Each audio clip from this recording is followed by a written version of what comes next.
দর্শক মণ্ডলী আসসালামু আলাইকুম।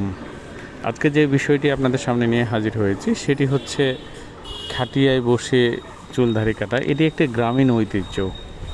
আসলে প্রথম দিকে যখন স্মার্ট সেলুন ছিল না বা মেন্স পার্লার ছিল না, সেই সময়ই কিন্তু আসলে এই খাটিয়াতে বসে বিভিন্ন হাটে বাজারে মানুষজন কিন্তু চুল কাটাইতো, দাড়ি গোঁফ শেভ করতো।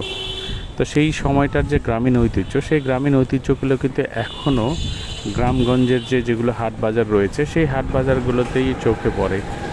আমরা আজকে যিনাকে নিয়ে হাজির হয়েছি এখানে দুজন আছেন।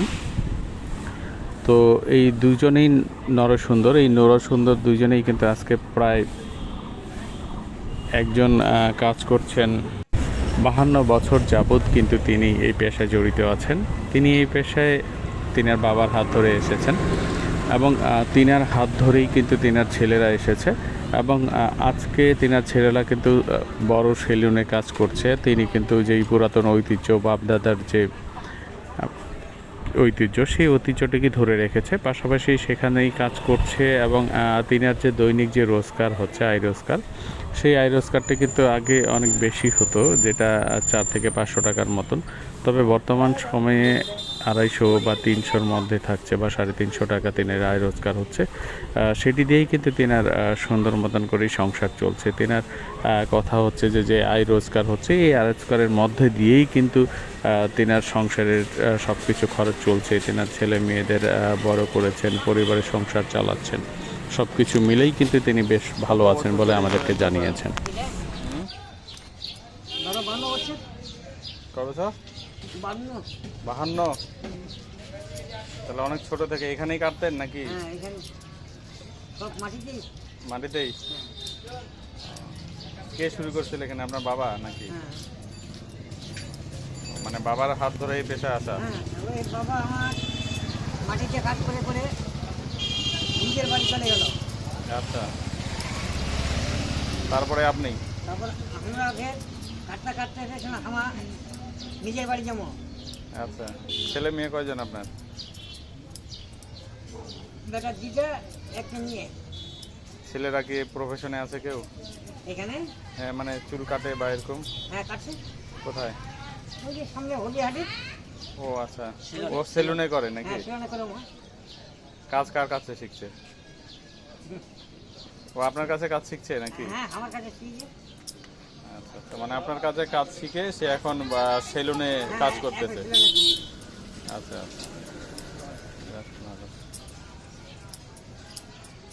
আগের মতো কি হয় এখন না কম লোকজন? এখন ইনকাম কমে গেছে না, অতটা নাই? আগে ইনকাম এখানেই যদি বসি ধরো 300-400 টাকা কোনো ব্যাপার না।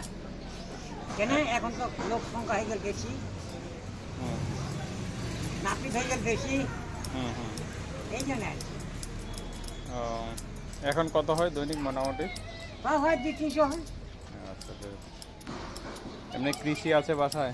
হ্যাঁ, কৃষি কাজ করেন বাসায় নাকি না এটাই প্রফেশন? এটা দিয়ে সংসার চলে না?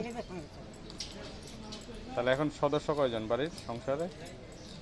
ওই এই চুল কাটা? না না, আপনার বাসার সদস্য? হ্যাঁ হ্যাঁ, কয়জন?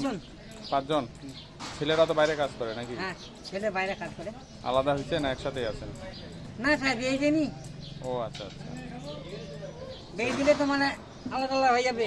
আলাদা হয়ে যাবে না? হ্যাঁ, ওই জন্য আপাতত বিয়ে দেন নেই? না, হ্যাঁ, এখন বিয়ে দিইনি। টাকা পয়সা বাসায় দেয়? হ্যাঁ। আচ্ছা, মানে ছেলের ইনকাম আপনার ইনকাম সব মিলেই সংসার চলছে? হ্যাঁ, চলছে। ভালো। পরবর্তীতে চিন্তা ভাবনা কি আছে, যে এখানে কাজ শেষ করার নাকি না ফের অন্য কোনো ইয়ে আছে? নাই নাই, আমরা এটাতেই যদি করতে করতে নিজের বাড়ি যেতে হবে। আর কোনো কাস্টমার না, যদি ফের সেলুনে ছেলে যেহেতু কাজ করতেছে, আপনি যদি দিকে যান সেলুনে যদি আমরা কাজ করি, হ্যাঁ, ঠ্যাংলা মনে করতে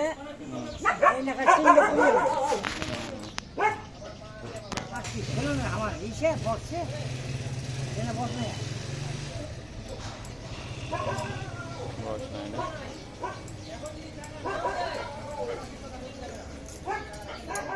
ঠিক আছে চলবো তাহলে। আচ্ছা, কি নাম আপনার? আমার নাম বীরেন। বীরেন কাকা না? ঠিক আছে।